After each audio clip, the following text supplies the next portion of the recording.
Welcome to My Happy Marriage, starring a nice guy, Beta Cuck, the evil parents, the who raised you. Oh yeah, that makes sense. Sister, the depressing MC, and the mysterious cousin lover. This series is all about the anime Cinderella that gets treated like the typical American household's carpet, dirty. This series is all about the main character, Mio Saimori, and her mysterious bloodline that everyone else wants. When you have something evil people want, evil people will manipulate their way to get in all of that. However, she herself doesn't have what the other chicks got, and the whole reason why she was bred in the first place is her mystical punani. I meant powers. Mio is deemed as a failure, so you can bet your ass there's an evil father that wants to toss your useless lettuce to the side, a stepmother that's down to hog tie you, and the tragic stepsister that's been bred her entire life to hate and despise you. Even as her family eventually ditches her, her bloodline is too good to be passed up by those that are in the know. This video will have spoilers. This is the whole entire season review by yours truly. This story's world is some like 1800s-ish kind of timeline, but with magical powers. Different families' bloodline has different kinds of powers that can be enhanced by breeding with each other. Of course, certain families with stronger powers would be more sought after. So a lot of what like the government or character does in this show is they fight something called the grotesque. Let's just call these things monsters or ghost monsters. It's not really about these ghosts or monsters. They're kind of just like a world thing and a little plot to eventually get to what it's truly about, which is the main character, Mio Saimori, and her experiences and what she has to overcome. So what is the purpose of this anime? Breeding. Like, for real. Spread your seed elsewhere or keep it in the family. Ew. Look, I know. Either way, if we were the main character Mio, dear God, save me. Please save me from my past traumas too. Or you can save yourself. Once again, this short little 12 episode season revolves around the main character, Mio Saimori. Her mom, not the resentful, jealous one, but this sickly dead one that dropped dead. Before she died, she had some tricks up her sleeve. Mio had her powers locked so she wouldn't be used and abused. However, she kind of got used and abused in a totally different way since her powers were sealed. Now, since Mio doesn't have her powers, everyone thinks that she's basically trash. If someone's trash, how do you treat them? That was basically Mio's life when she got old enough to marry, and the who raised you stepsister Kaya got old enough.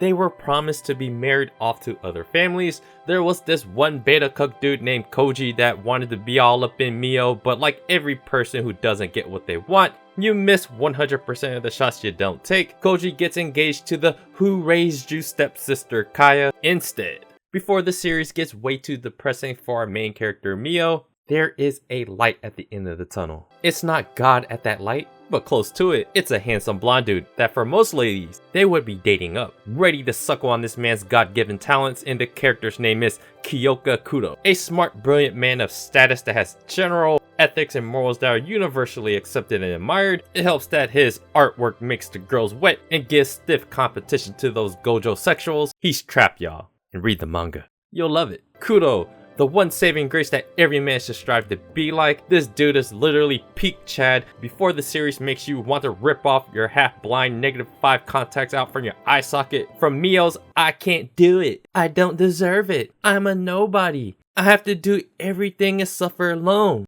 Have no fear. The Chad Kudo is here. Mio's character development is one of tragedy, pain, suffering, overcoming all of your demons that has been the product of cultural and societal hierarchical issues like passing on your super secret powers that's hidden in your bloodline, overcoming the fact that you don't got the goodies like these other chicks. I mean, Mio still got it like that cause the Chad is smitten. I mean, the bloodline magical power shit, being hated by your family, being treated like dirt. Mio has to overcome years and years of her life living like a bottom feeder that her own family wouldn't even spare an ounce of love for. But she got the mate though.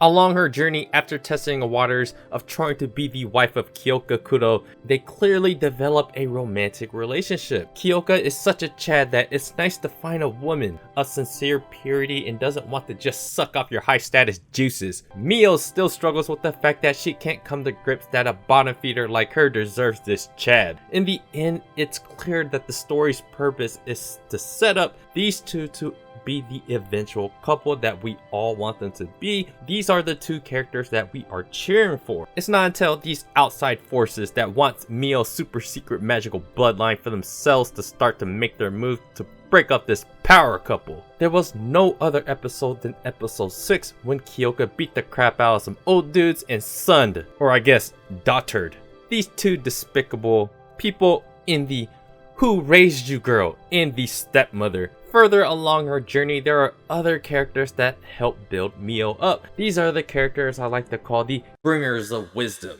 characters. Kyoka's maid Yuri is there for both of them. She gives them both sound and solid advice. Kyoka's older sister Hazuki helps Mio become a real woman. And we got Kyoka's #1 BFF and a few other fun little characters that make the story move forward. It's not until the cousin lover comes into play that makes the story go, huh?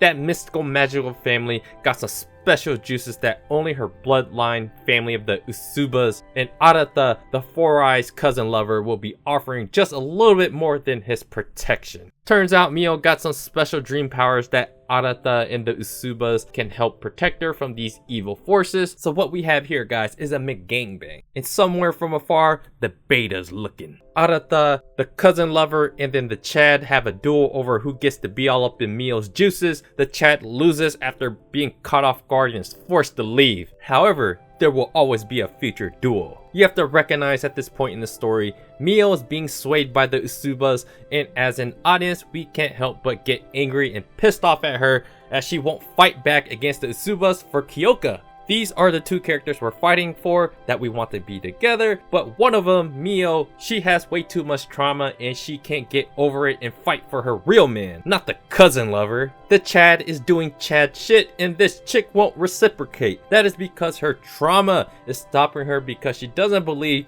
she deserves and is allowed to be happy, which leads to the Chad's downfall. So this Chad is literally saving the world, being a great leader, gets tricked into losing, and still promises to come back to save this flippity flop Mio. Again, understandingly so, the trauma in her past coming into light has been scrambling her brains. These are years and years of her life of just torture and breaking down her mental that she has to get over. It's part of the character development, what can I say? Can't complain. But can still be frustrating to watch. It's not until Kyoka is on this mission to fight these ghost monsters that he gets injured and trapped inside this dream world. And of course, that's Mio's ultimate powers, this super secret bloodline. But she has this super secret power that can manipulate your ass in your sleep. She gets the Usubas, including the cousin lover, to let her go so she can save her true man. That is when we get some artsy fartsy self-reflection scene with her facing her past traumas, trials, and tribulations. This little reflection of her is that representation,